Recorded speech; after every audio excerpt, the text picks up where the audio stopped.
За светот Скопје метропола, за неговите граѓани град затрупан во смет.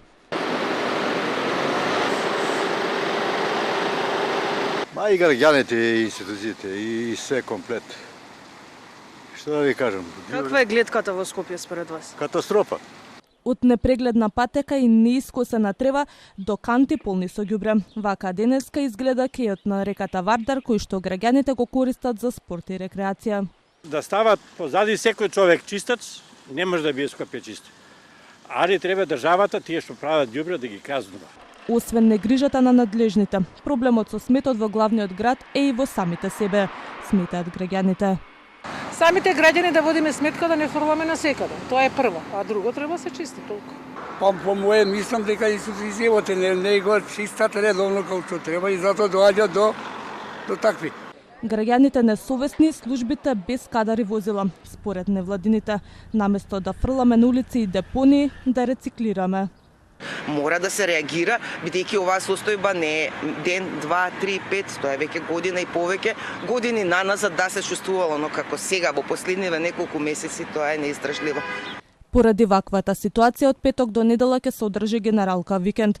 Група волонтери ќе собираат отпад во главниот град, но и во целата држава. Велат, освен автомобилите, им пречат и контејнерите полни со ѓубре. Ке засука ракави и Евелина Чанска од волонтерскиот центар Скопје, а по потекло од Полска. Мислам дека сите сакаме да живееме во убава средина. И не е убаво да се гледа ѓубре насекаде. А мислам, пошто јас доаѓам од Полска, и за мене Македонија е многу посебна земја, каде што во душа и во срце има отпечатана планина. Ако нема чисти градови, нема и чиста планина, и река, и све. Затоа ние треба да имаме отпечатано во глава грижа за сето ова. Иако се обидовме да добиеме став од јавните предпријатија задолжени за отпадот и зелените површини, не добивме одговор.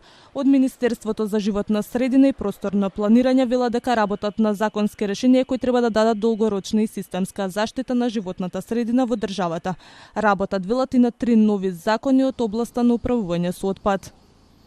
Затоплувањето донесе и нови опасности. Жителите на главниот град пријавуваат и се загрижени за појава на змии во нивните дворови и на јавните површини.